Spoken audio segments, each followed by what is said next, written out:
colegas, hoje é o nosso segundo encontro sobre o assunto diagnóstico diferencial, visão geral de sinais e sintomas pulmonares. Então, na aula de hoje, iremos lembrar alguns tópicos relacionados à gasometria. Vamos lembrar que os parâmetros da gasometria em relação ao pH é de 7,35 a 7,45 no líquido extracelular, e que um valor menor que 7,35 se refere a uma acidose e um valor maior que 7,45, aqui está errado, valor acima de 7,45 refere-se à alcalose. Vamos lembrar também que a vida não pode ser mantida se os valores do pH forem menores do que 7 ou maiores do que 7,8. A gasometria, como vocês sabem, é um teste sanguíneo mais frequentemente usado para medir a eficácia da ventilação e o transporte de oxigênio. É um exame importante no diagnóstico e no tratamento dos problemas de ventilação, transporte de oxigênio e equilíbrio ácido-base. A gasometria mede a quantidade de oxigênio e dióxido de carbono dissolvidos no sangue arterial e também indica o estado ácido-base pela mediação do pH no sangue arterial. Guarde, então, esses valores alarmantes em relação à gasometria arterial. pH menor ou igual a 7,20 ou maior que 7,6 é uma situação alarmante. O PCO2 menor ou igual a 20 ou maior que 70, HCO3 menor ou igual a 10 ou maior que 40, PO2 menor ou igual a 40 e a saturação menor que 60. Então, esses valores aqui são alarmantes quando estiverem presentes em uma gasometria arterial. E os valores normais são esses: pH entre 7,35 a 7,45, PCO2 entre 35 a 45, HCO3 entre 22 a 26, PO2 entre 75 a 100 e a saturação de O2 entre 96% a 100%. Em relação à fisiologia pulmonar, no que se refere à acidose respiratória, vamos lembrar que qualquer condição que diminua a ventilação pulmonar, isso vai acarretar em uma retenção e a concentração de dióxido de carbono, CO2, hidrogênio e ácido carbônico. E isso vai aumentar a quantidade de hidrogênio circulante, que vai acarretar a acidose respiratória. Sinais e sintomas clínicos da acidose respiratória é a presença da ventilação diminuída, confusão, é o paciente confuso, com insônia ou inconsciência, apresenta também diaforese, apresenta uma respiração superficial e rápida, é um paciente agitado e cianótico. Se a ventilação desse paciente for severamente comprometida e os níveis de CO2 tornarem-se extremamente elevados e a respiração é reduzida ainda mais, isso vai gerar um quadro de hipóxia.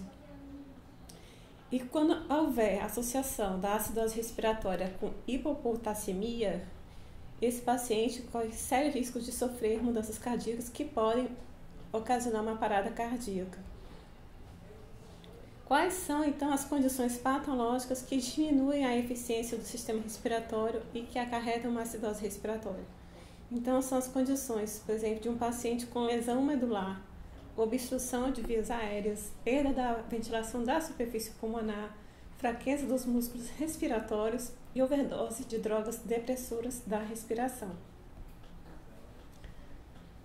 Só repetindo novamente, se a ventilação for severamente comprometida, os níveis de CO2 tornarem-se extremamente elevados e a respiração for reduzida, esse paciente ele vai apresentar uma hipóxia, e uma situação de hipóxia grave é o paciente que apresenta diaforese, respiração artificial e rápida, agitação, cianose e também arritmias.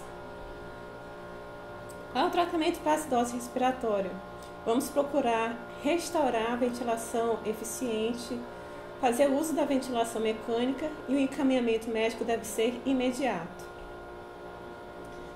Agora, em relação à alcalose respiratória. A alcalose respiratória é resultante do aumento da frequência e da profundidade da respiração, que é uma situação de hiperventilação. e está relacionado a alguns problemas, como situações de ansiedade, dor, trauma, lesões cerebrais, que são problemas neurogênicos ou psicogênicos, e outras causas também podem ocasionar alcalose respiratória, ou seja, condições que aumentam consideravelmente o metabolismo, por exemplo, hipertireoidismo, e também a hiperventilação, pelo uso da ventilação mecânica, por exemplo. Qual o tratamento para restaurar essa condição da alcalose respiratória? Passar confiança, ajudar na confiança o auxílio para diminuir a respiração, tentar acalmar o paciente, facilitar técnicas de relaxamento, promover sedação, controle da dor, a administração do CO2, e também pode ser usado um dispositivo para retomar a respiração, ou seja, uma reinalação do CO2 expirado. Uma alcalose severa vai ocasionar um quadro de tetania muscular, convulsões e arritmias cardíacas. Então, a alcalose respiratória relacionada à hiperventilação é uma condição relativamente comum e pode estar presente com maior frequência em uma clínica de fisioterapia do que a acidose respiratória. Tá? Agora, se tanto a acidose quanto a alcalose respiratórias, esses dois quadros persistirem por horas ou dias de modo crônico, sem risco de vida para o paciente, os rins eles vão começar um processo de compensação. Eles começam a auxiliar na restauração do pH normal do líquido do corpo através da excreção seletiva ou da retenção de íons de hidrogênio ou de bicarbonato. Então, esta é a compensação renal. Mas, se a hiperventilação persistir na ausência de dor ou ansiedade, então essa hiperventilação ela pode ocasionar problemas sistêmicos muito sérios. Aliás, se a hiperventilação persistir na ausência de dor ou ansiedade, problemas sistêmicos sérios podem ser a causa dessa situação, da hiperventilação. E deve ser imediato o encaminhamento médico desse paciente. Então, esta foi a aula de hoje sobre sinais e sintomas pulmonares. Próxima semana daremos continuidade ao assunto e a fonte consultada para a aula de hoje foi Diagnóstico Diferencial em Fisioterapia. Agradeço a atenção de todos. Obrigada.